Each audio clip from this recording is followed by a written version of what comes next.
One day I'm gonna be everything I wanna be.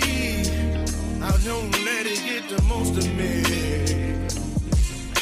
One day I'm gonna be free. I wanna be everything I'm gonna be. My future right in front of me. One day I'm gonna be free. I wanna be free. So let me be free. From the depths of darkness, a voice emerges. A host with a fire burning in his soul. With a heart steel and a spirit unbroken. He rides up to wheels ready to claim his throne. Amidst the chaos and the thunderous roar. Insane wheels rise as a force to be reckoned with. Fueled by the power that only metal can bestow.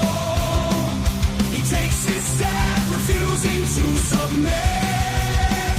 Insane wheels hear his battle cry. Metal and mayhem will never die. Which of those reports he paves his way. More legend in the making, day by day.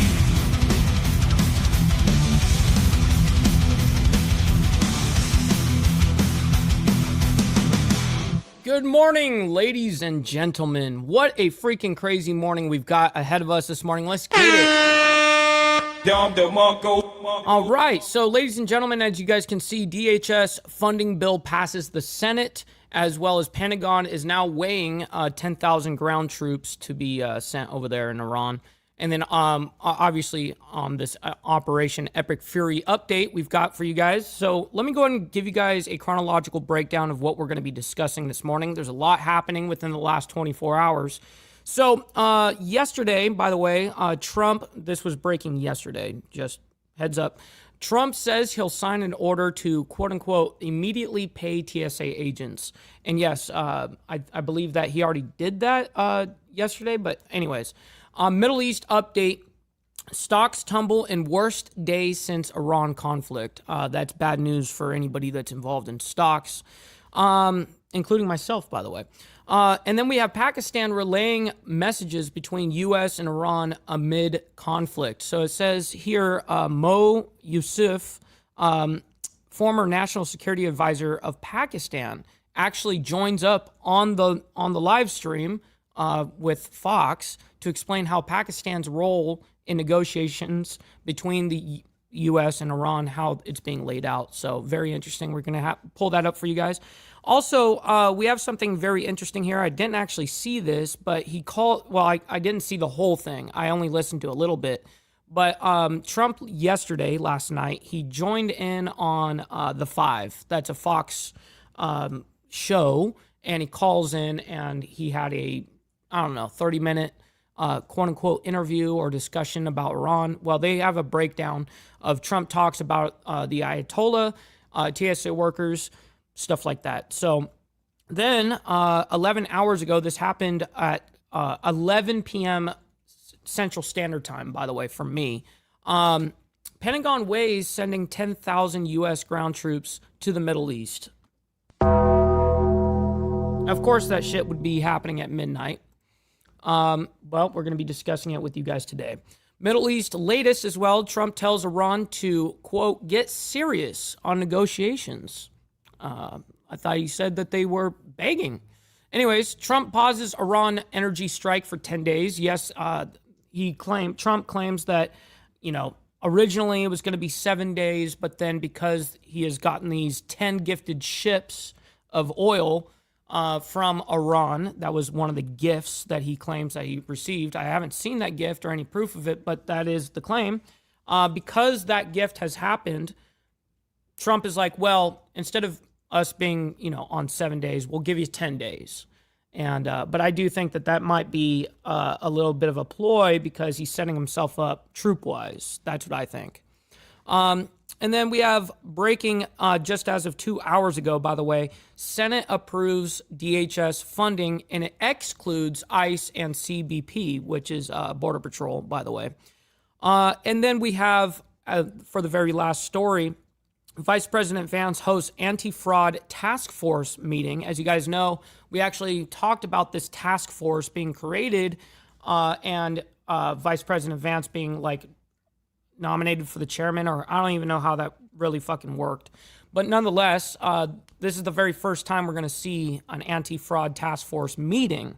And it just happened 39 minutes ago. So, all right, ladies and gentlemen, let's go ahead and pretty much get right into all the craziness. We got to do our call to actions real quick. Make sure you guys hit that like button, double tap that screen if you're on the vertical side, and hit that subscribe button, man. This is what we do Monday through Friday. And, of course, members only is Saturday morning at 10 a.m. Central Standard Time. And listen, speaking about members, please consider becoming a member, starting only at $3.99 a month. We're making sure we're not breaking the bank out there with anybody. But check it out. This is what allows us to be on this airwaves as well as have these lights on. So thank you guys for becoming members and staying members. A little side note here, follow my Instagram at BallValveTV, where I post everything behind the scenes of not only my life, but as well as the show, Millennial Food Time, breaking news, as well as the campaign trail. Make sure you guys follow me over there. We also have a Discord server for all of you legends for us discussing all of these things when we're offline. We're only here for an hour, and then we continue the conversation over in the Discord server. So make sure you guys join up on that. Link is down in the video description down below of any live video.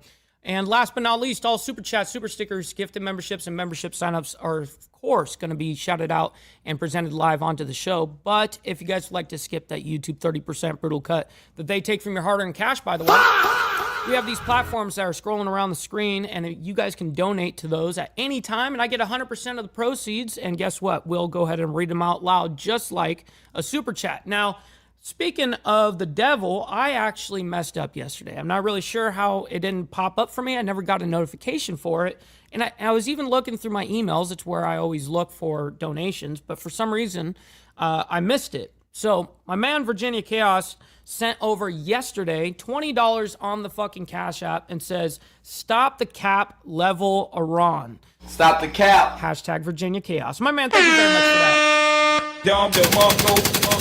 I very much appreciate that, and I'm super sorry for, that's something that I really hate is if I miss a Cash App or something like that. That shit bothers me because, that there should be more incentive to donate to not YouTube stuff, for instance. Let's say Cash App, PayPal, stuff like that. And I want you guys to know that I see it, So anyways. All right, we got Prez up in the building. We got Naomi as well as Steve Easy. Shout out to you guys. We got Werliner as well as Steve Posey. Shout out to you guys, man. We got Carrie, my man. Good morning to you, as well as Glare 1%er. Shout out to you, all you legends. Thank you for all being here with us this morning. We got Kinetic Kill in the chat as well. Stocks are down, gas is up, food is up, but I woke up white again, so life is good. Oh my God. You're fucking crazy, yo. All right, we're moving on down. We got Two Wheel Jesus, my man. Good morning. We got Jimmy Mac as well. Great to see you. We're scrolling our way down. We got Joseph up there in Canada, our favorite snow Mexican, by the way. Shout out to you. We got Easy Frank as well as Rabbit of Chaos and Jack Telcott. Thank you all for being here this morning. All right, we're going to pretty much get right into all the madness here. We got Pablo as well as Liquored Up with Poncho. Thank you, guys. Virginia Chaos says Cash App held it on review. They think I'm a domestic terrorist or something. That's why I just got the notification. I mean, I literally just got the notification 10 minutes before I started the show. So I was like, I don't understand what's going on here, bro. Anyways, here we go. We're going to talk about Trump says he'll sign an order to immediately pay TSA agents.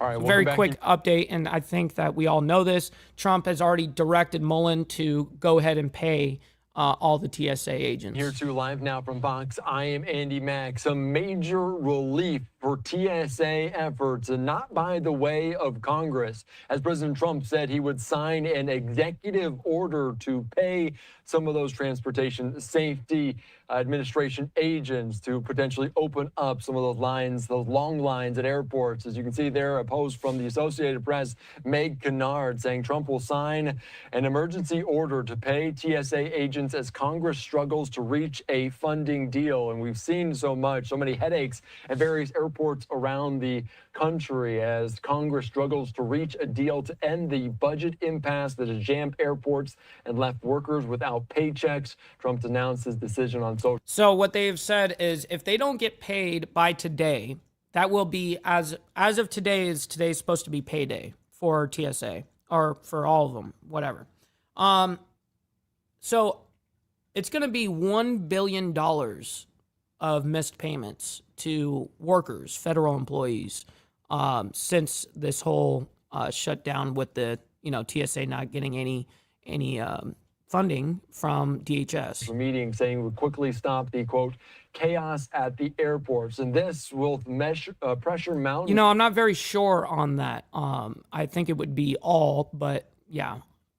I'm not sure. The White House had floated the extraordinary move of invoking a national emergency to pay TSA workers while senators reviewed a last and final offer to end the funding impasse that has jammed airports. And basically what they did is they just passed, as you guys know, let me see if I have it up here. I do. I just got to find it.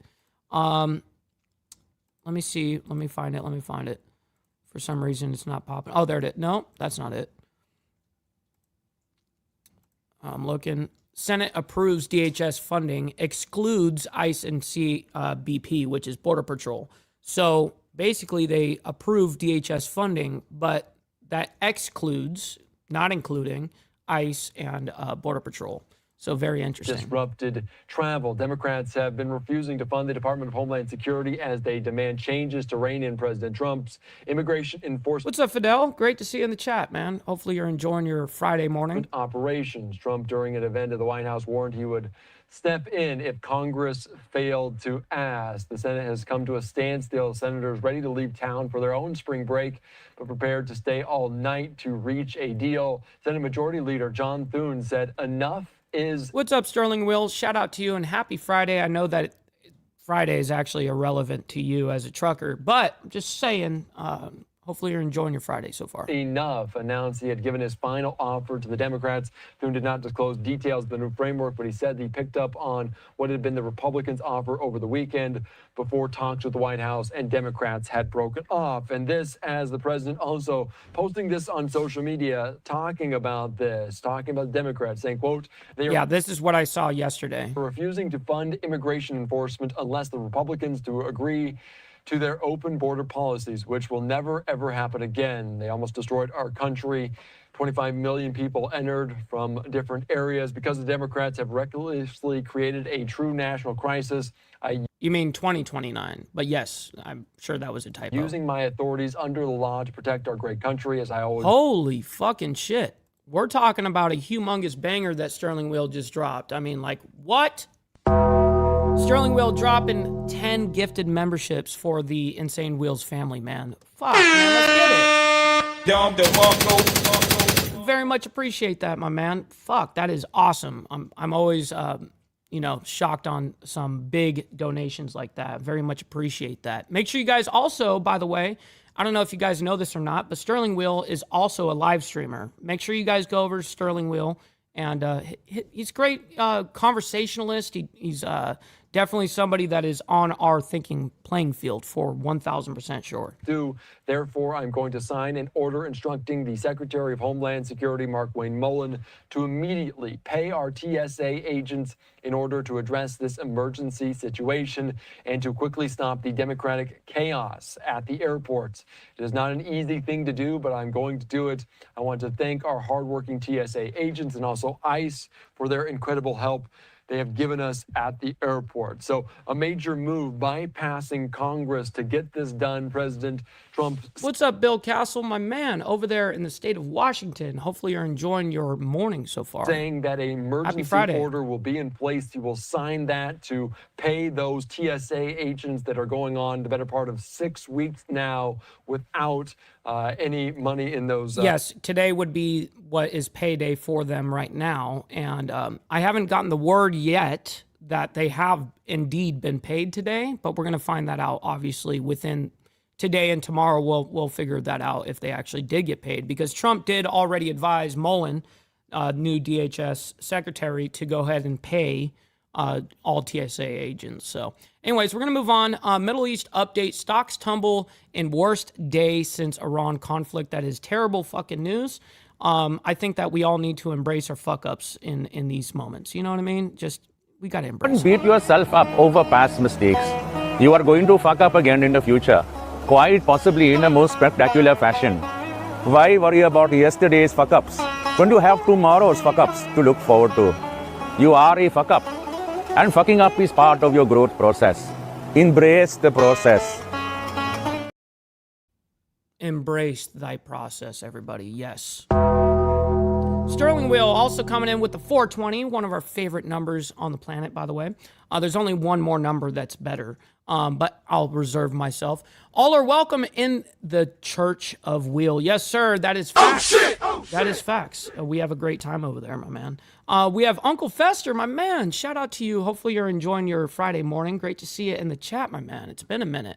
All right, so let's go ahead and talk about stocks a little bit briefly. We're not going to go ahead and like talk too much about it, where we're going to like listen to an analysis from somebody. We don't need to do that. We'll just get the headlines and we'll move on. Here to live now from Fox. I am Andy. We got to start talking about Pakistan's involvement, basically kind of being not the mediator, but like they're talking between U.S. and Iran a little bit.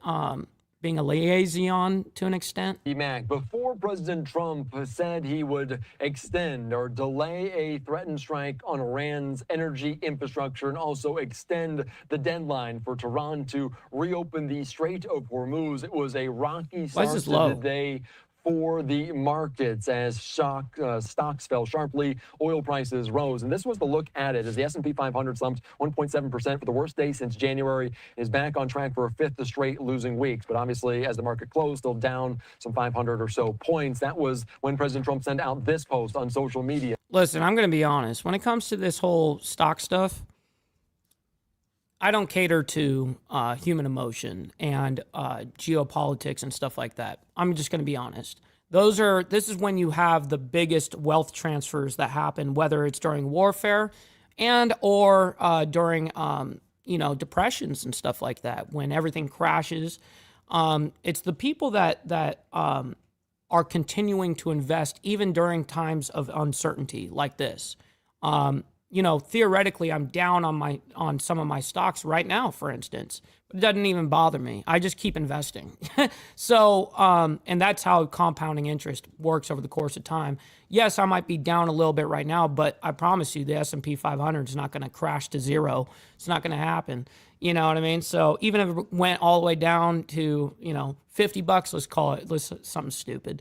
And then all of a sudden it would skyrocket back up. It's just the way this whole game is played. Saying that for the Iranian government request, he's saying, I'm pausing the period of energy plant destruction to 10 days to Monday, April 6th, 8 p.m. Eastern time. So extending that ultimatum to reopen. Whoa. Hold on. I'm just now seeing this. Sterling Will gifting out a literal whale out here, sending in $69 saying, shout out to Naomi. I get the reference there, kind sir. That was funny. But that wasn't actually the number that I was thinking about. But hey, listen, I appreciate the 69, man. I very much appreciate that. That goes a long fucking way. Thank you very much, kind sir. As negotiations continue on between the new nations amid this conflict in Iran. Let's be joined right now by economic strategist, friend of the program, Dan Baroni. Dan, thank you so much for joining us. Obviously, it was a tough day to start all in the red, and we talked about volatility and uncertainty so much. What do you make of what we saw this morning? I don't really need to hear too much about this from this guy. I'm going to let him do his monologue, the very front part of the monologue, and then we'll move on. So essentially what happened is we started the day off, always look at the bond market. The bond market will tell you where things are going. When you look at the 5-year and especially the 10-year, and you saw the 10-year going up, people like myself started to worry about things like mortgage rates, interest rates, the Federal Reserve, instead of maintaining the current rates, increasing the current rates. I was worried about current freezes. That's right, Steve Easy. That's the best way to play it. Too many people, the truth is I would say 90% of investors, and this is a guesstimate, right? I would guess that 90% of investors could not actually withstand having a 30% hit to their portfolio. I just don't think that people have the discipline. They cater to the market, which is human emotion. It doesn't always necessarily reflect at how good the company is producing money. I play the business, motherfuckers play the market, which is gambling, in my opinion, from my worldview. I mean, listen, I'm not saying you can't make money doing the other way, but that's just not my style of investing, right? Currencies and so on and so forth.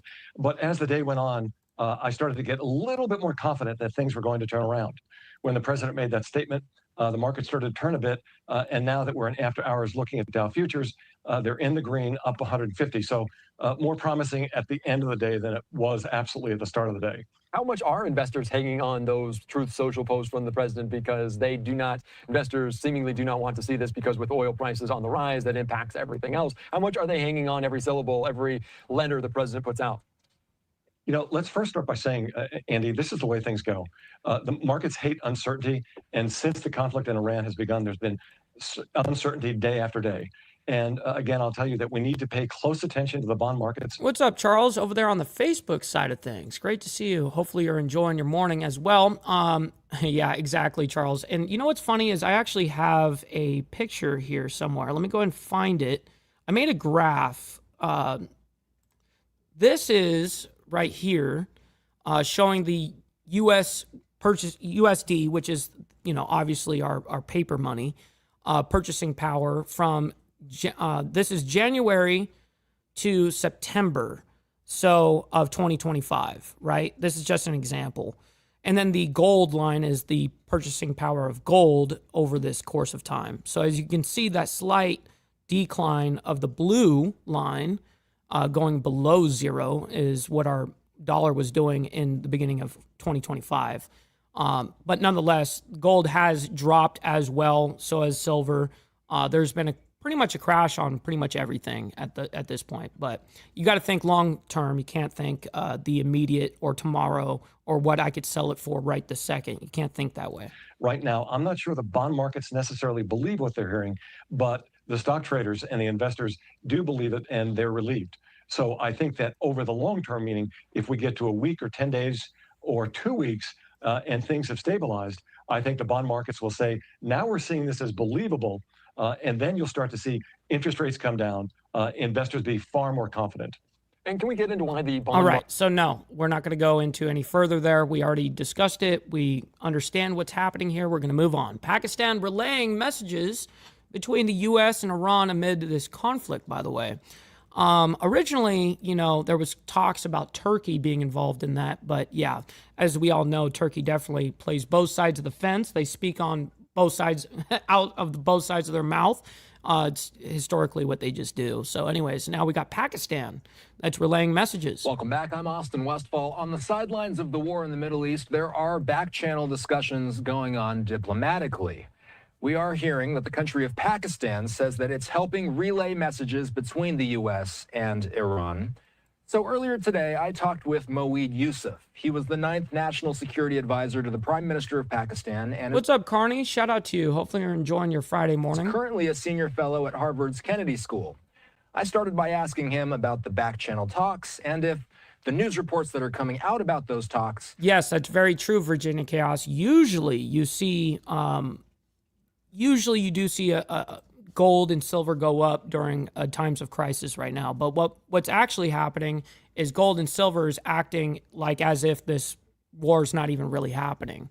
It's actually kind of having the opposite effect right now. Most people are like expecting this shit to go up, and it is going to go up if this is a long-term thing.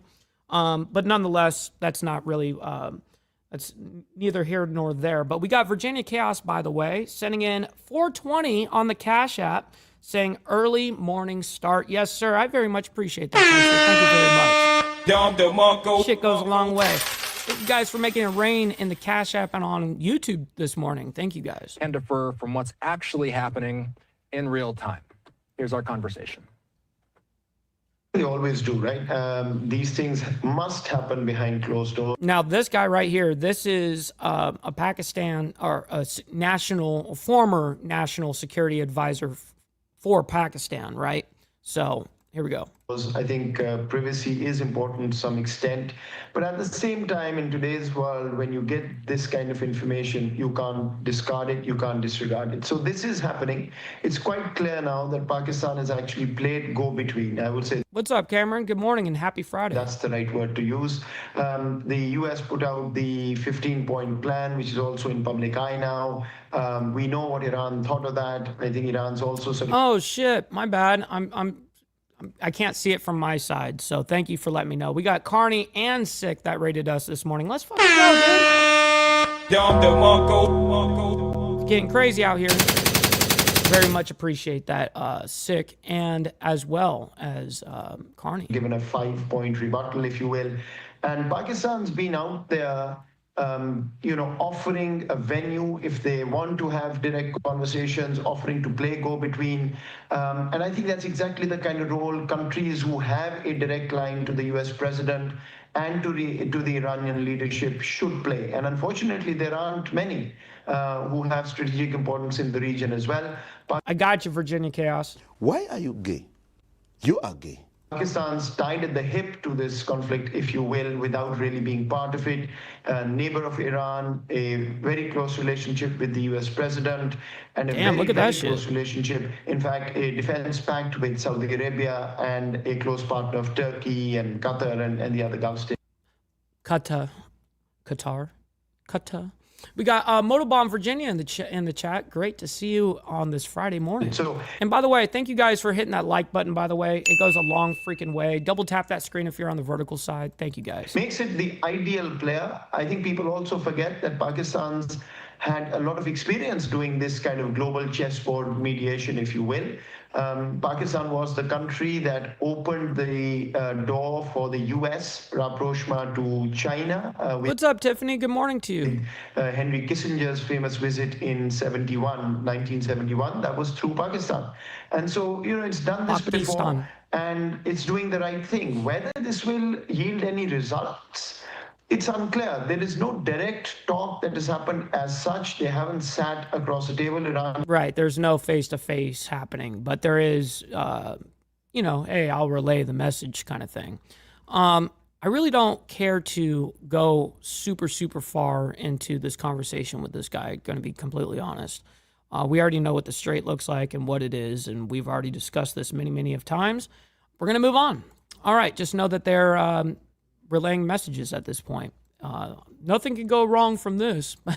Anyways, yesterday Trump called into the Five. Okay, that's a Fox panel where they just talk and it's like not a talk show, but kind of whatever. Anyways, Trump ended up calling in, and Trump talks about the Ayatollah as well as TSA workers. So let's go ahead and hear a little bit of this. We're not going to listen to the whole 30 minutes that he was there or whatever, or on the phone there. We're only going to listen to 4 minutes of this, but. Okay, you're watching live now. I'm Austin Westfall. President Trump did do an interview with the hosts of The Five on Fox News earlier today.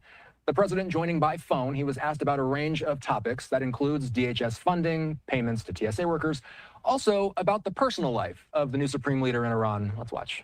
She had a previous schedule that she couldn't change. But let me ask you about Iran. You kind of suggested that we'd knocked out Ayatollah Jr. Have we? And did the CIA tell you that Ayatollah Jr. is gay? Well, they did say that, but I don't know if it was only them. I think a lot of people are saying that, which puts them off to a bad start in that particular country. I sort of have to smile to myself when I say... What's up, Chan with Stacks, my man? Good morning to you. See people Happy trying Friday. to defend the Palestinian regime for women for Palestine, but they kill women if you don't wear a certain if you don't wear a certain cloth all over your face, you have no chance of living. And, when I look at gays for Palestine, but they kill gays. They kill them instantly. They throw them off buildings. And I'm saying, who are the gays for Palestine? And they have a significant amount of gays for Palestine. Now, I think I did very well with the gay vote, okay? I even had... Okay, but what does that have to do with Iran? I even played the gay national anthem as my and the Ayatollah. walk-off, okay, for my campaign. And I think it probably helped me, but I did great with no Republicans ever gotten the gay vote like I did, and I'm very proud of it. I think it's great. Perhaps it's because I'm from New York City. I don't know, but the gay national anthem was my walk-off, and I think it probably had. But think of it. Yeah, Steve, this shit's gay. Gays for Palestine But they kill gays in Palestine. So when they hear that, I think probably we can talk them out of it. And Kaylee, again, two things happen tomorrow. TSA misses their second paycheck, $1 billion in missed paychecks, and Congress is set to go. So my number was accurate. I earlier told you guys that it would be $1 billion today if TSA has not been paid. It'll mark over $1 billion missed of payments to TSA workers on a paid spring break vacation. Thune says he's given his last and final offer to Democrats, and you tweeted out today, terminate the filibuster. Thune said, I got a call this morning to that effect from the president. Where do things stand with TSA? Will they get paid, and should Republicans nuke the filibuster to do it? What's up, Rebecca? Good morning, and great to see you in the chat. Hopefully you're enjoying your Friday as well. Well, look, I like John Thune, and it's not easy for him because he's got 3 or 4 people in there that, I'm not big fans of, frankly. And that Brother Kel up there in Canada as well. Shout out to you guys. Don't vote for us like they should. You have, perhaps I shouldn't mention their names, but you have 3 or 4 people that I am not at all fans of. And, it's not an easy job for John. And I'm telling you, the Democrats, the one thing they do is they stick together. They don't have these people like Massey, who's just a terrible congressman. They don't have Rand Paul. I call Massey Rand Paul Jr. They both come from Kentucky. I call him Rand Paul Jr. Never votes, no matter what. You can give him voter ID and 5 other things that are perfect, and he'll figure. Yeah, term limits and age limits, Cameron. No kidding. Better way not to vote. It's just there's something wrong with the guy. Rand votes. Rand said Trump is one of the greatest presidents in the history of our country, and I called him and I said, I'd rather have you vote. Take the statement back. Just give us your vote. But. I sort of like the guy, but he just doesn't vote for good things. It's just crazy. He wants to be a libertarian, I guess, but he just said, I'm fine with libertarians. I'm sort of a libertarian myself. But you have others. You have Murkowski from Alaska. I've given Alaska probably more. She's a very difficult person. Yo, shout out to you, Extra Surprise. Good morning. Very, very, very terrible person, to be honest with you. And you have Callens. And I won half of Maine. I win Maine. I win the lumberjacks and the fishermen. I win those big, strong lumberjacks. They like Trump. But she wins the other part of. Yeah, no kidding. Virginia chaos. There's one thing about Trump. That motherfucker can ramble on forever. Maine and on anything, by the way. I hope she wins because we have to. She's a good person, actually, but we have to win. We have to keep the majority. Otherwise, all of the things that we've done are going to go down the tubes. But I would terminate the filibuster and I'd take a vote and I'd have everything done and I'd vote on voter ID and I'd vote on citizenship. I'd vote on no mail-in ballots other than if you're, military or you're ill or you're traveling. I mean, I'll be generous about it, but no mail-in ballots here. All right, so that's where we leave off on that. Now we've got some of the more important things that happened last night, by the way. Happened around 11 p.m. my time, Central Standard Time. So the Pentagon weighs sending 10,000 U.S. ground troops to the Middle East. This is the worst news I've heard. No doubt. And let's go ahead and bring this up. It's kind of interesting they did this in the middle of the night. But all right, here we watching go. Live now. I'm Austin Westfall. Let's get the latest on the war in not the media. I'm talking about the administration. the Middle East. Rebecca Castor with this report. After nearly a month of relentless strikes on Iranian targets, President Trump says Iran's remaining leaders are begging to make a deal. They're talking to us because they've got a disaster on their hands. They're defeated. They can't make a comeback. At Thursday's cabinet meeting, Special Envoy Steve Witkoff confirmed Pakistan helped deliver Trump's 15-point peace plan to the Iranians. And you have directed us to maintain confidentiality on the specific terms. We have told Iran one last thing. Don't miscalculate again. While the Iranians are denying the talks publicly, President Trump revealed a gift they sent earlier this week. They said to show you the fact that we're real and solid. No, I did not see that, Jimmy Mack, but I believe that is an everyday occurrence. And we're there. We're going to let you have 8 boats of oil. They then apologized for something they said, and they said, we're going to send 2 more boats. But the commander-in-chief is making preparations in case diplomacy fails. Marines and elite Army paratroopers are heading to the region, raising concerns on Capitol Hill that ground operations could be coming. The president seems bent on a path toward putting our sons and daughters in harm's way. The answer is no. Oh, shit! We can achieve the strategic goals that Donald Trump wants to achieve without doing that. Some Gulf allies are concerned the U.S. will end the war too soon, leaving them vulnerable to future attacks. But President Trump says they'll be protected. At the White House, Rebecca Castor, Fox News. And a live look at the White House on this Thursday evening. We do want to bring in retired Marine Intelligence Officer, National Security Analyst, and the host of the Strat podcast, Hal Kemper. Yes, He's here Hal with me. Kemper. Hal, the reason why I like getting Hal Kempfer on here and I get excited is because that motherfucker is a wealth of knowledge. I mean, his background and his current connections that he's got right now is straight from the inside, man. And he always does his damnedest to never speculate, which I really appreciate, and as well as being truly unbiased. Just telling it like it fucking is. Fuck your feelings, fuck my feelings, fuck my agenda, fuck your agenda. It's all about what truly is what is happening. That's the agenda. And no, Charles, I did not know that specifically in 2011 that $4 trillion were printed, but that is totally, at this point, not even surprising. 10-day extension we heard today from President Trump. We'll get to that in a moment, but we just got some breaking news in within the past hour or so from the Wall Street Journal. They just sent this out. I'll read it. Yeah, Jimmy Mack, it's weird how they make it feel like, oh, nothing is happening or something like that. Meanwhile, there's just full-on warfare that's happening every day, and they just happen to talk about one thing that happened within the war within that day or whatever. And we got a Grillpus in the chat. My man saying, double tap that screen to hit that like. That's a fact, by the way. I very much appreciate you guys hitting that like, double tapping that screen. It goes a long way. All right, back to this. They say the Pentagon is looking at sending up to 10,000 additional ground troops to the Middle East to give President Trump more military options, even as he weighs peace talks with Tehran, Department of Defense officials with knowledge of the planning said.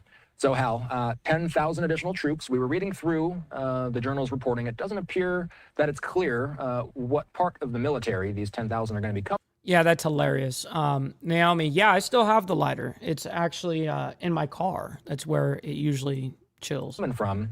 But when you see the number 10,000, what questions come to mind? Well, actually, when I see Actually, it may be on my table right now. It probably is.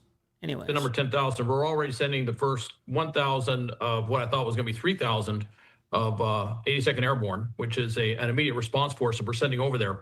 What this could be is adding another brigade onto that, plus some other support.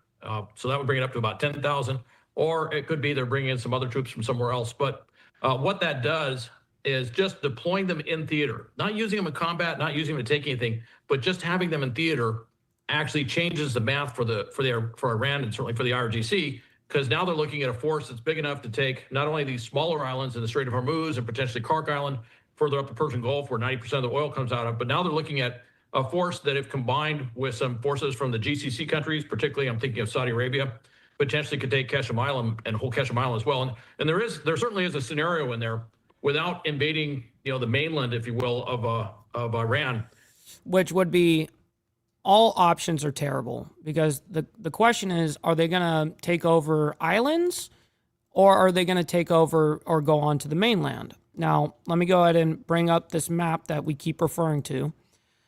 All right, so this is the Strait of Hormuz, and there's discussions on how we're going to, quote unquote, put boots on the ground. So either mainland, right, which you guys can see, obviously. One of the islands is this island, Lariak, or however you say it, Lariak. That's one of the islands. And then these 4 islands, that are 5 actually, but it's actually 4 that they're like considering here.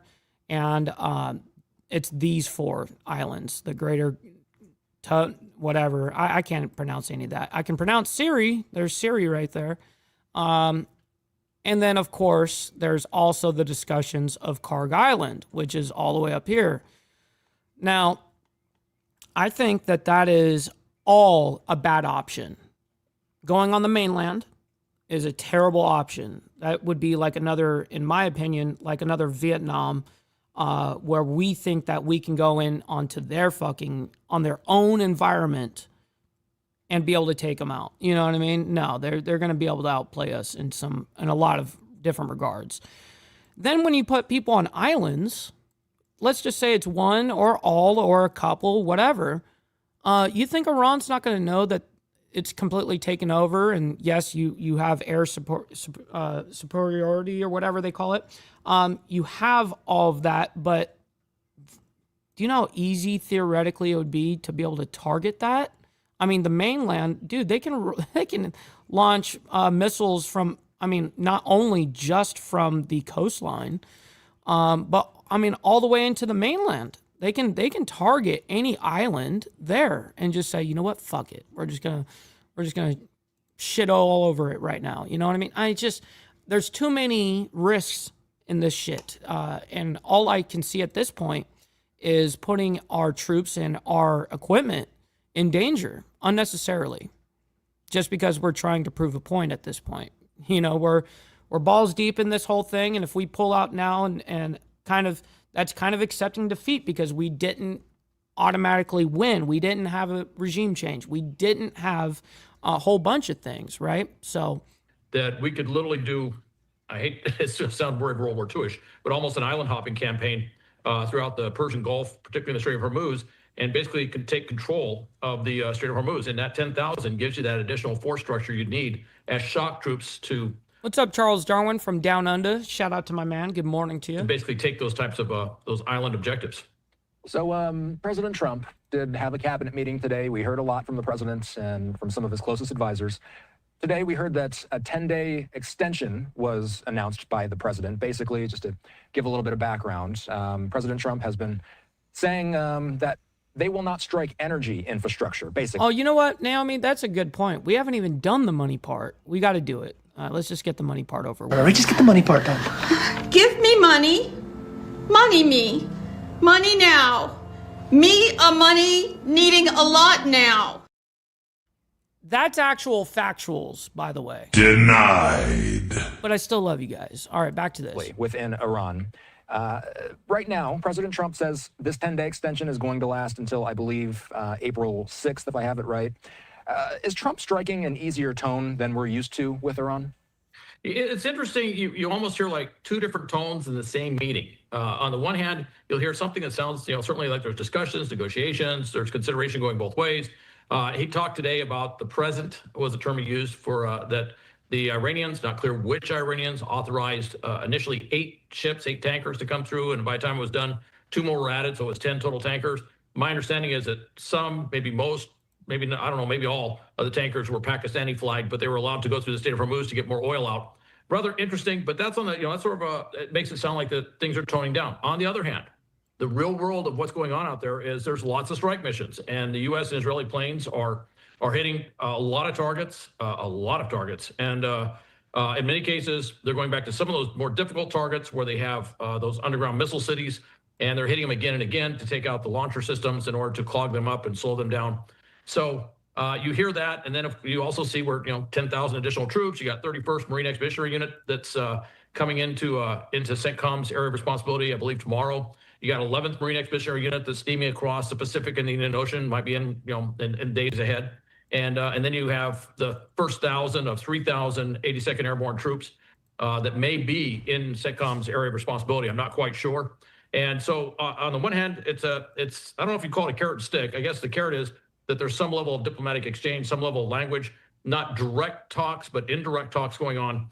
And then the other is that we're getting ready to do some stuff that if those talks go sideways, we might do things like take Clark Island. Trump earlier this week cryptically. Joseph, I'm going to tell you the sad reality of politics. You starve them out. The question is why is the U.S. not sending aid to Cuba? Again, we're not going to talk about what ought be. We're going to talk about what is right now. If you keep them starving, fucked up, no electricity, no aid, no nothing. All Trump has to do at the end of the day is wait it out and then get a fucking deal where they're like, hey, listen, we're all 10 million of us, 11 million of us are going to die. We need the lights back on. We need aid. We'll give you every demand that you've got. That's what's going to end up happening.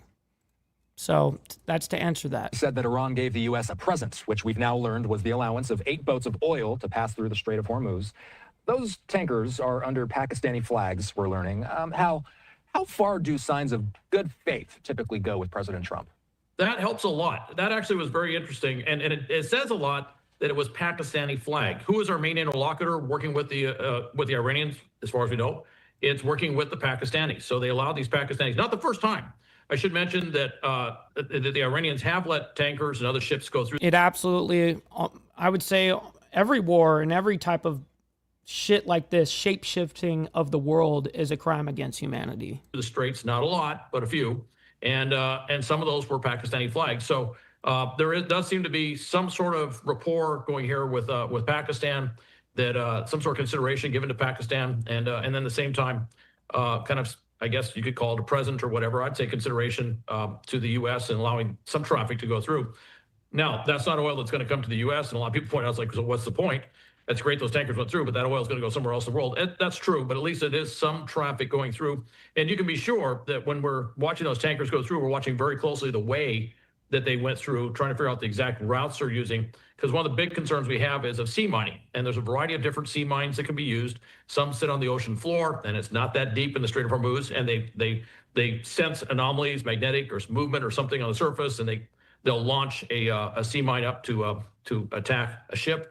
Some actually have the capability of launching torpedoes. There's just a variety of different sea mines out there. They're not just dumb mines floating uselessly in the ocean, which is kind of an impression we got from some of the sea mining issues that popped up in the Black Sea after the Ukraine war broke out. They have sea mines with more capability. So we're watching very closely where these ships are going, because that indicates that those particular lanes may be open to future traffic, which may be able to, assuming we seize control or take control or develop some sort of greater control within the Strait, that might be a way to put that surge of backed up tanker traffic through the Strait a lot faster. So going back to President Trump's extended deadline for the Strait, he's basically saying he will not strike energy infrastructure for another 10 days. But I don't want to get people confused when they hear that. The U.S. is not ceasing all strikes on Iran, correct, Hal? No, absolutely not. We are doing strike missions. This has all to do with their energy infrastructure. Now, Trump has made a claim, he made the claim yesterday, that the reason why that the deadline is 10 days, the original deadline was supposed to be 7 days, okay? Now, Trump made a claim within the last couple of days that he was gifted from Iran 10 oil tankers, essentially. It was originally 8, and then they gave him another 2. A full shipment of oil, essentially 10 of them, as a gift. This is his claim, that he was gifted from Iran. Now, I don't know if this is true or not. I'm just saying that that's the claim, because they want good negotiations and stuff like that, something of the sort. So Trump is like, well, instead of us doing a 7-day deadline, I'll give you 10. But the reason why I think that he actually gave that deadline 10 instead of 7 wasn't because of any of that. I think that he is preparing himself and getting troops over there right now, as we're discussing, getting everything in line for if a ground invasion is going to happen, which, as far as it's looking, it looks like it's going to get to that point. And I fucking hate to say that shit, because that's not what I personally want. But I'm telling you what I just... analyzing these things, doing this every single day, this is what I see. Continuously. By the way, the Iranians are doing strike missions too. It's not like they've stopped. We've curtailed a lot of their stuff. The volume of ballistic missiles and drones they're launching compared to their peak periods have dropped off dramatically. More than 90% of that is no longer there, which means it's under 10% of what it was. But they still get a few through. And General Votel, the commander of U.S. Central Command, was talking about, if you just, as long as they get a few through, it keeps everybody on edge. It reminds everybody that this still is an active war. It prevents a lot of things from taking place in terms of getting back to normal operations. So the Iranians are still doing strike missions. We're still doing strike missions. Obviously, we, being U.S. and Israel, doing a lot of strike missions. And so it's very, very active in terms of what's happening. So if this 10-day deadline lapses and we see no significant movement toward a deal, what type of targets will the U.S. be looking at, energy infrastructure-wise? Interesting thing is, it may change. We're talking about blowing up power plants. I'm assuming some of this consideration is whomever we are talking to on the Iranian side, and this is something that they might be a different part of the regime. They may be opposed to what the Revolutionary Guard Corps is doing. Don't know, but whomever we're talking to probably asked. Yo, we got Yo Mama's house in the building. Shout out to my man. Hopefully you're enjoying your Friday morning so far. Definitely know that we are. Please do not blow up these power plants, because if we blow up the power plants, and that's a fact. Easy Frank, by the way. It's going to take them a very long time to get those things fixed. Obviously, it knocks out the power, but when you knock out the power, you knock out all the other utilities that service some of these big cities. And Tehran, for example, is a very big city, and there are a number of large cities in Iran across the country. So they're obviously very, very concerned that something could really happen going into the summer, where they need not just power for air conditioning and stuff, but power to do water purification and power to do just about anything else, to include running hospitals and all sorts of stuff. So there's just a lot of reasons why we're probably holding off on that. Now, the question is, what are we going to be hitting? If we're not hitting the power plants, what are we hitting? And I think we're going to be doing more stuff where we're going after the Revolutionary Guard Corps and the besieged militia to disable that more extremist, autocratic, tool that the regime uses to suppress the Iranian people. A live look at Israel, about 4:30 in the morning, Tel Aviv time. Today, Israel announced that they killed Iranian naval commander Ali Reza Tangziri. This was a killing which Admiral Brad Cooper said will send Iran's Navy into irreversible decline.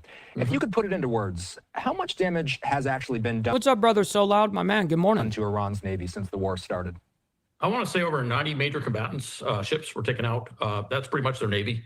They don't really have much. Wow, that's super interesting. That answer there, because the number that Trump is throwing out and CENTCOM or whatever, they're saying that it's 151 or something like that ships. Send Iran's Navy into irreversible decline. If you could put it into words, how much damage has actually been done to Iran's Navy since the war started? I want to say over 90 major combatants ships. Okay, so the Trump administration and CENTCOM is saying 151 right now. Were taken out. That's pretty much their Navy. They don't really have much. What's significant about Tangziri is he was the Revolutionary Guard Corps Navy. And I should kind of go back a little bit for those. There is the regular Navy, Air Force, Army, that's in there. And then there's this sort of extreme Revolutionary Guard Corps, extremist, ideological, theocratic side, which is the IRGC, and then the besieged militia, which is kind of a paramilitary militia throughout the country, but they're pretty darn big. So you can't dismiss them. But the revolution, but what you saw was the ballistic missile stuff is pretty much all controlled by the Revolutionary Guard Corps. But what you would see is other things. For example, the Revolutionary Guard Corps would have certain naval things, not the big ships, but they would have smaller craft. They would have the miniature subs. They would control a lot of smaller boats, up to pretty good sized patrol craft, but smaller boats. And so by taking out him, you've taken out the person who is in charge of all that Persian Gulf, Strait of Hormuz, IRGC stuff. That's the stuff that we have to eliminate now to get rid of that sea mining threat, to get rid of that anti-ship missile threat, to get rid of the drone threat, all the stuff that's threatening passage through the Strait of Hormuz. I kind of go with what they're saying, which is that this is causing serious problems for them, because a lot of these commanders just stay there forever. So it's kind of like Hezbollah. Yeah, will they replace them with somebody? Yes. Will that person be as capable and have as much control as they do? Usually not. And it does cause major disruption in their command and control. Hal Kempfer is the host of the Strat Podcast. You can listen to Strat anywhere podcast. Yeah, I gotta admit, Hal Kempfer is one of my favorites to get information from on these big reports, because I'm just being honest. The dude is extremely connected inside the government and stuff like that, and he has direct access to information that none of us have. And what I like about him, he's always unbiased, and it's just factual. Just, it is what it is, and there's no speculation. It's just, this is what it is. All right, we're moving on though. Trump tells Iran to, quote unquote, get serious on negotiations. All right, let's go ahead and figure out what that's all about. We're not going to play this whole thing either, by the way. We still got Trump pauses Iran energy strikes for 10 days. We already know that. We already kind of covered that, as well as Senate approves DHS funding, excludes ICE and Border Patrol. Then we, of course, have Vice President Vance is hosting the very first anti-fraud task force meeting that happened right before we started the live stream this morning. So, all right, here we go. Live now. I'm Austin. Hit the like button, everybody. Let's bring in Professor Alon Burstein. He's the host of the Israel-Palestine Report. You can find it. It's definitely Hermuz. YouTube and a number of other social media. Oh, we got our man over here. It's good to see you. We've been talking so much in recent weeks about the Strait of Hormuz, but Politico putting out a piece today, kind of going over something that was quoted from Iranian officials over the weekend.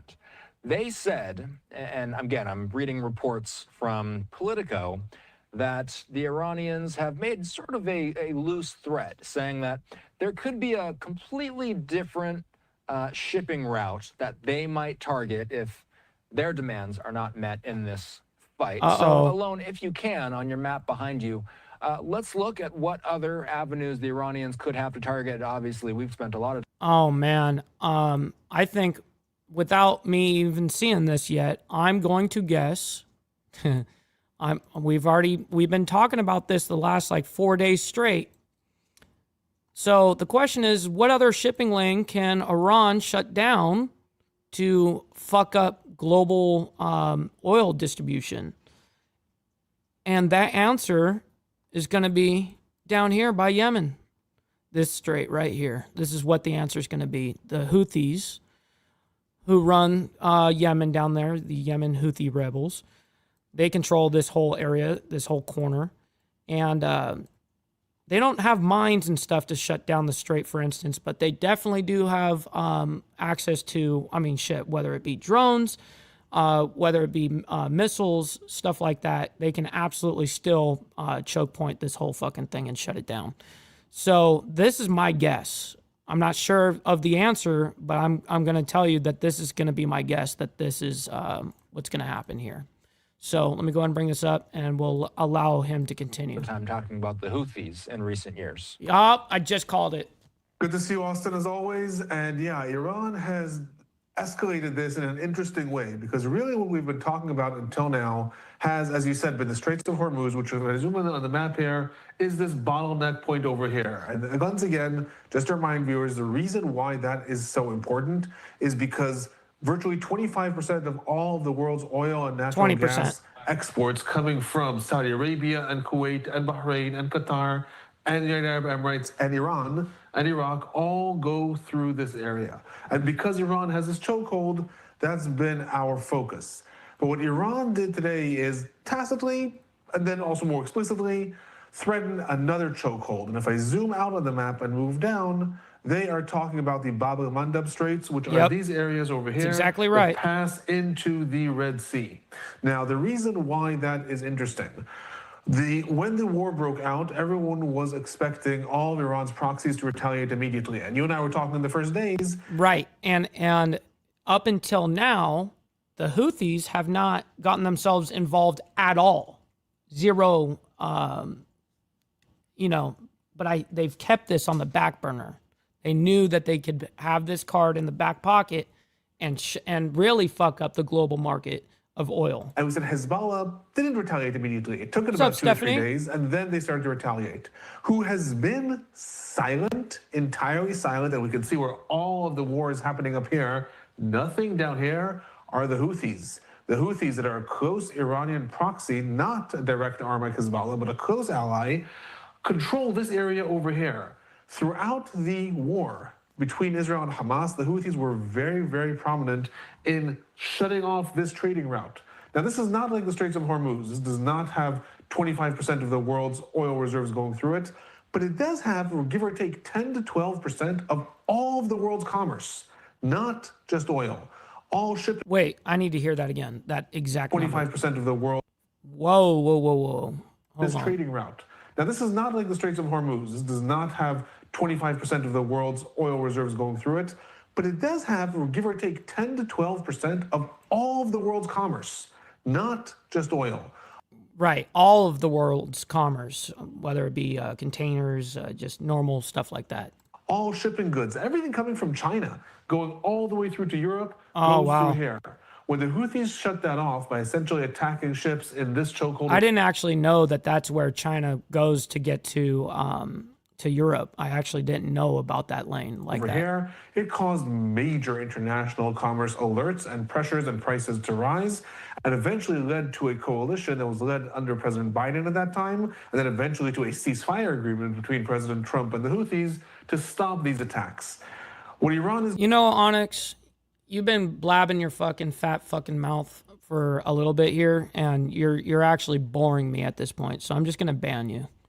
See you later, loser. Doing is interesting. They are not only showing that they still have cards up their sleeves with regards to how they can escalate they're implying that they still have cards that will be more complicated. It's not just about we have more surprises. It's also suggesting, for example, that there could be a deal between Iran and the United States on some sort of de-escalation. What's up, Miss Lotus? Good morning to you, and happy Friday morning to you. For sure. But the Houthis can then say, on our own volition, we have decided to now cut off these straits. Now, what does the United States do then? Do they re-invade Iran? Or sorry, re-attack Iran and maybe invade Iran? The Houthis can still cut this off. Does the United States divert their forces to here? We don't know. But what Iran is doing is intelligent in that sense, because they're saying this is not only another threat that complicates things with regards to threats to international commerce, this is another mechanism where we can say, make a deal with us, but we also have cards up our sleeves. You're continuously threatening us. You can escalate it in order to take over Karg Island or bomb our energy facilities. We don't just have what we've done in Hormuz. We can escalate this further, also through our proxies. And if the situation in Hormuz was then coupled with the blocking of the Bab el-Mandeb Straits, that would mean another vast spike in prices of oil, in international prices, a crash in the markets, primarily going to affect Europe, but by extension, very quickly the United States as well. Yes, and this is the part that is going to be pretty scary, because this is just going to add more and more pressure on especially oil and oil globally. See, it doesn't matter if 20% of the oil that's being transferred through the Strait of Hormuz, for instance, we only actually receive about 1% of that traffic.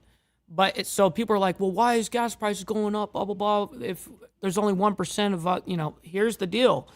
It's a global thing. It has nothing to do with, it's only the price for us. No, it's a global thing. And it's just the way it happens. So on a global scale, if it goes up, it goes up for us too. So yeah, that's one of the main issues. And this is just going to get worse and worse for everyday Americans and people here that live here. Just going to be harder and harder on us, which is just terrible. I fucking hate it. All right. It's definitely not America First ideology. I'll tell you that. Anyways, we're going to go ahead and get into the next point here. Trump pauses Iran energy strikes for 10 days. We already know that. We're going to skip that actually because we already covered that essentially. Senate approves DHS funding, excludes ICE and Border Patrol. Let's go ahead and bring this up. So it looks like they have found something, basically a DHS funding bill that they approved, but without funding ICE and or Border Patrol.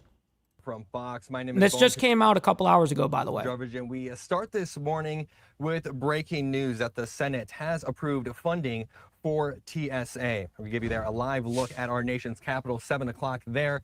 4 o'clock on the West Coast. Now, the Senate early Friday morning approved Homeland Security funds to pay Transportation Secretary Administration agents and most other agencies, but not the immigration enforcement operations at the heart of the budget impasse that has jammed airports, disrupted travel, and imposed financial hardship on workers.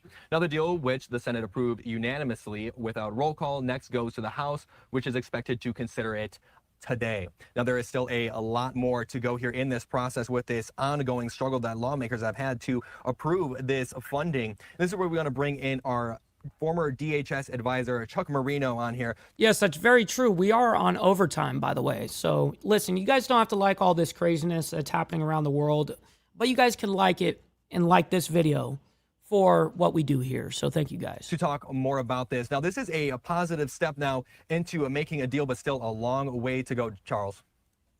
Well, I think President Trump said it best when he said that no matter the outcome here, he would likely be unhappy. And I think this sets a dangerous precedent when you start to carve out agencies like ICE from the overall budgetary process of the Department of Homeland Security. And the reason why it sets such a precedent is because who's to say in another 6 months to a year from now, during the next budgetary cycle, that Congress may not have a problem with something TSA is doing. Man, I wish I knew how to say your name. Is it Lujan? Man, I'm super sorry. I'm illiterate, so it's my fault. But hey, much love, honor, respect to you. Hopefully you're enjoying your morning so far. It's a beautiful Friday morning over here where we live. Or FEMA. And then once again, you see the department at large be held ransom and not funded. So this is not ideal. It will be very interesting to see what the House does with this. Yes, TSA agents should be paid, as should all of the men and women of DHS, especially at this critical moment with our increased threat level here in the country, in large part because of the war with Iran. And now the Senate, now, even if this is passed and signed into law, how really long can it be until we see airports really go back to normal operations? Oh, man. Well, that's a good question, considering that not only has this been about people quitting TSA outright, but also you've had mass call-outs. So the call-outs, exactly what he's talking about here. Not only the people that have quit saying, I'm not going to do this job if I'm not getting fucking paid.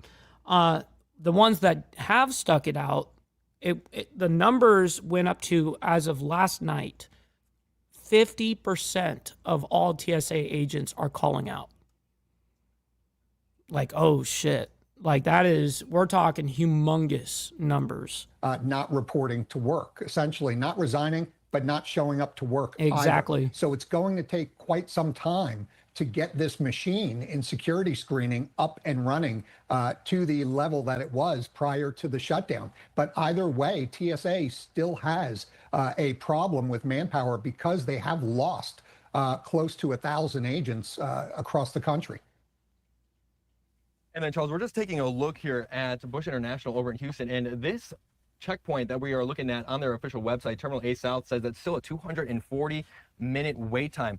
When you, just looking at this picture, what is just the thoughts that come to your mind? And as well that we know that the administration also sent in ICE agents to help. Are we seeing any relief from that at all at some of these airports they've been deployed to? Well, I think this is where you're seeing the impact that I was just talking about regarding the effects on attrition that the shutdown has had, because no matter how many ICE agents you send to these airports, they're only going to fill certain positions. They're not going to be seen, for example, conducting the bag checks or the screening of passengers utilizing both the equipment or conducting secondary searches. And so as those numbers of TSA agents continue to plummet, despite not this bill not coming through yet, to pay them, we're going to see the impacts because ICE cannot fill those positions. That tells us that the number of ICE agents continues to go down. Yeah, and this is not looking good. But at least the Senate passed this bill to fund at least DHS, a partial fund, if you will. It looks like they just made a deal where we'll fund DHS, but we're not funding anything regarding ICE or Border Patrol. That's what the Democrats look like their position is on that. So now, today, later on today, this bill will essentially go down to the House of Representatives.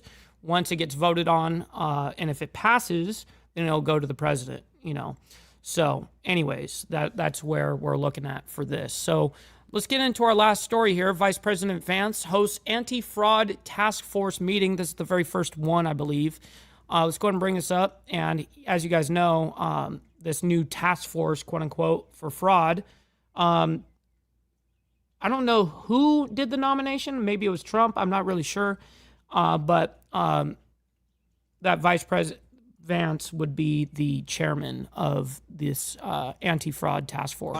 And good to see the press this morning. So we're going to say a few words and then kick you guys out for the interesting part, which will be the closed-door meeting. First of all, great to have our new DHS Secretary, Mark Wayne Mullen, here.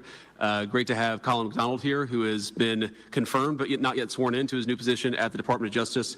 And I would say that's maybe the most exciting thing that's actually happened on the fraud task force is the fact that we now have a leader on the anti-fraud side at DOJ who's going to work with the task force, who's going to use the resources that we're putting together to make sure that we really supercharge this anti-fraud effort. So let me just say a few things about this, and then I want to kick it over to Andrew. Oh, hello, Brooke. Brooke's alarm clock didn't go off this morning.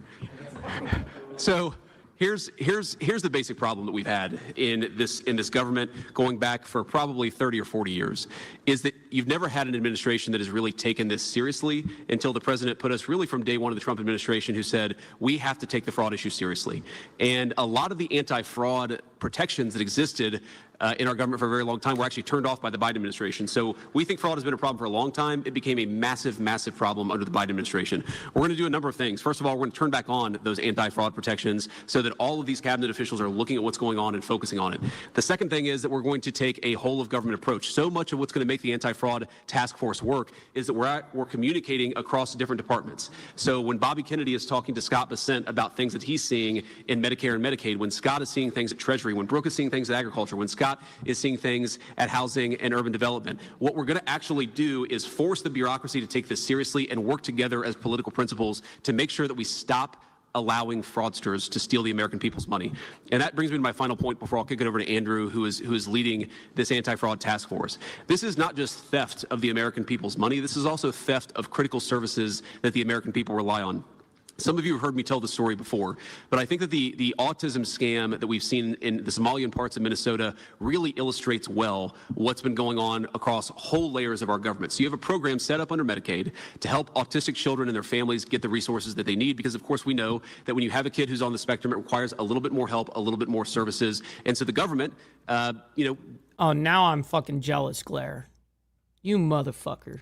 Enforcing the mandate from the American people to be kind and compassionate to our citizens has set up this program to help families who are dealing with these particular struggles. Now, what we've seen is Somali fraudsters at an industrial scale taking advantage of that program to the tune of millions and millions of dollars. And there are two separate tragedies there. The first tragedy is that you have people who pay into the federal government, who pay into the IRS, who pay their taxes expecting that those taxes will go to help their fellow citizens, and it's not going there. It's going to help fraudsters. That's tragedy number one.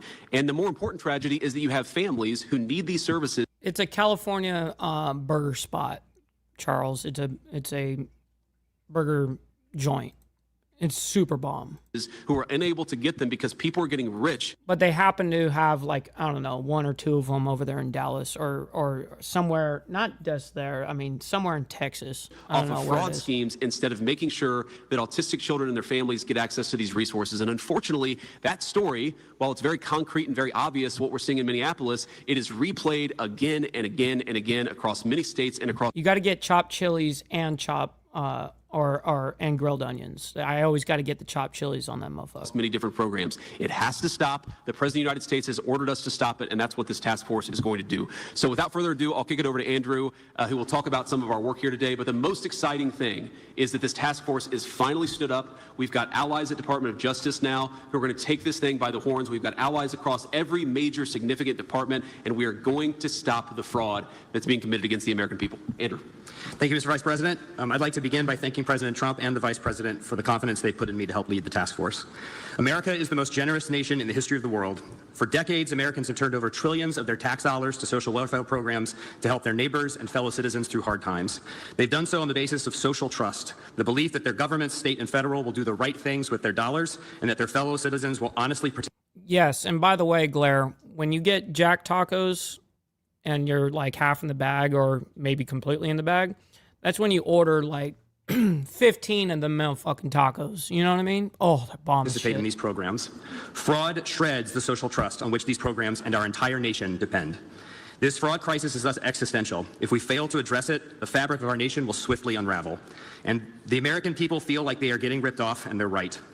As the President's executive order establishing this task force declared, extensive, undetected fraud can only exist in a system that ignores it. And fraud is indeed easy to ignore when grasping politicians are in on the con. For years, the Biden administration and its allies in Democrat-run states knew of this corruption in our federal benefits programs and did nothing about it. Their failures have robbed every American citizen of their tax dollars, but even worse, they've deprived American citizens who actually need these services. Every dollar diverted to a fake hospice or a fake autism center, every dollar paid to an upcoding hospital deprives an American citizen who needs these essential services. Fraud therefore wounds the neediest among us, the very people that Americans want to help when they fund our social welfare programs. Finally, we have a president who is doing something about this corruption crisis. We are here today because President Trump and Vice President Vance won't ignore it. And we won't ignore the public officials who have facilitated it. Our work on this task force will be to develop a comprehensive national strategy to combat the corruption of our federal benefits programs and to assist the Department of Justice in prosecuting those who have corrupted them. In doing so, we will restore the social trust that has been lost because of mismanagement and fraud. The presence today of so many members of the President's cabinet, including the Vice President himself, is a testimony to the importance of our work and its priority in this administration. Together, we can remove the scourge of fraud in our federal benefits programs, and we can restore public confidence in their efficacy and integrity. I look forward to our important work. And with that, I'll turn it over to Stephen Miller. Thank you, Andrew. And this will be, we'll just get a little bit of what Stephen Miller has to say. Thank you to the Vice President for your leadership in establishing this task force and for gathering us all here today. And I have some personal behind-the-scenes experience with talking to the Vice President and seeing how resolutely determined he was at the very first exposure of some of these shocking discoveries to create, establish, and launch this task force. And if you knew what I knew about the people at this table, you would understand just how committed this government, this administration is to ending this massive theft of American taxpayer dollars. The people at this table are all united in absolute determination to stop this plague of fraud, criminality, and abuse. I think what's important for Americans to understand about how pervasive and widespread the fraud is that all of our systems were set up and established for a high-trust society. I think that most citizens probably assume that there's some verification process that takes place for the receipt of most federal benefits. The reality is that there is not. This is particularly true in blue states, willfully true in blue states, in which all of these programs are operated entirely on the honor system. No verification takes place before individuals are enrolled in or receive these benefits. So as a simple example, if you're a Somali refugee living in Minnesota, you could lie about how many children you have. You could lie about what your immigration status is. You could lie about your marital status. You could lie about child care. You could lie about disability. You could lie about all these things and many more. And nobody in the state of Minnesota would validate any of these facts before writing you a check. We at the federal government are simply sent a bill from the state of Minnesota for the cost of providing these services in the aggregate. So to take the food stamp.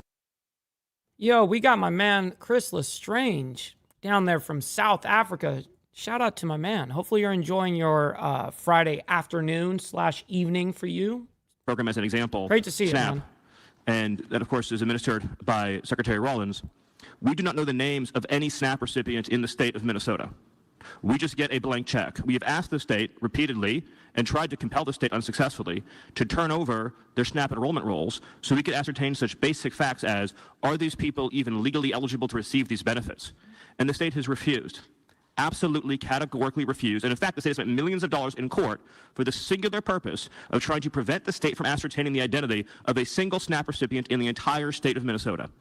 Think about what this does to public trust, social trust, people's faith in the system. Right? Imagine in a community, a working class community in the Twin Cities, say a native Minnesotan who works as a lineman or works as a construction worker, works in any job that requires hard work, dedication, focus, who's worried about his ability to support for and provide his family. And then imagine that he has a neighbor who's a Somali refugee who arrived 2 years ago and has a Mercedes and no financial stress and no worries at all in the entire world and never. By the way, we have over 300 people in here between both the live streams. Make sure you guys double tap that screen. If you're on the vertical side, hit that like button. If you're on the horizontal, I very much appreciate your guys' engagement. You guys don't have to like all the craziness that's happening around the world, but you guys can like it for me and what we do here. So thank you. Seems to ever go to work at all because he just went to an office in the state, lied on a piece of paper, and got unlimited free money forever for life. That is the system that is being run, and that is the corruption that this task force under the leadership of the Vice President is going to demolish. And I'll just conclude by saying that I'd be remiss if I didn't mention the atrocity that is taking place in Congress with congressional Democrats fighting relentlessly to abolish the very federal agencies that are responsible for policing and investigating fraud as well as all matters of homeland and national security. I see, of course, a new secretary who has just been confirmed to DHS, my good friend, Mark Wayne Mullen. He now takes command of a department whose men and women have been working without pay for weeks on end. Yo, Big Dan, shout out to my man. Good morning to you and happy Friday morning. To protect and defend the American people, to protect and defend our coastlines, to protect and defend our families. Well, they've been treated with nothing but derision, hatred, and contempt by congressional Democrats. It is legislative terrorism. It is one of the greatest abominations that has ever occurred in the history of this country, and it's to the everlasting and eternal shame of the Democrat Party. Again, thank you, Mr. Vice President, for your leadership and vision in establishing this task force. I'm proud to serve on it under your leadership. Thank you. Thank you, Stephen. Thanks, everybody. We're not going to take questions because we have some very important work to do, but we will certainly do some press events in the future. Thank you all. All right, so that wraps it up for the morning, man. All right, so let's go ahead and see what the chat decided on. Do you support the idea of boots on the ground? It looks like on the horizontal side, as it loads up, by the way, I'm going to go and close this one down as well. One sec. And pull. I'm ending everything. How come it won't show up properly on this side? That's stupid. And I have the live setup, by the way, our redirect setup. It says, okay, so 45% on the horizontal say yes. Hell no is 32%, and no is 23%. And then on the other side of the equation, let me go ahead and refresh that because it's not showing up properly either. 43% say no, 31% say hell no, and 26% say yes. All right, very interesting. I just wanted to get your guys' numbers on that, what you guys, the general consensus of the war is and what's happening. And all right, so listen, anyways, I digress. I can't thank each and every single one of you guys enough for the amount of support, engagement, hitting that like button, all of these things, man. It goes a long freaking way. I'm very honored to be able to do it Monday through Friday. And of course, what is tomorrow? Members only, man, where we discuss nothing of any of the shit that we discuss Monday through Friday. We try to have a good time. We try to have laughs, laughter, and, sometimes even shocking stuff, whatever. We're all about it, man. We try not to discuss any of this shit. Anyways, listen, stick around. We're going to be redirecting you guys over to chatting with Stacks. He's live right now. Make sure you guys let him know we're coming through with the Mike Ball raid. I very much appreciate when you guys do that. All right, listen, much love and God bless everyone. We'll see you guys here tomorrow morning for members only. And if not tomorrow morning, if you're not a member, we'll see you guys Monday morning for more of the World's Madness. Until then, God bless. From the depths of darkness, a voice emerges.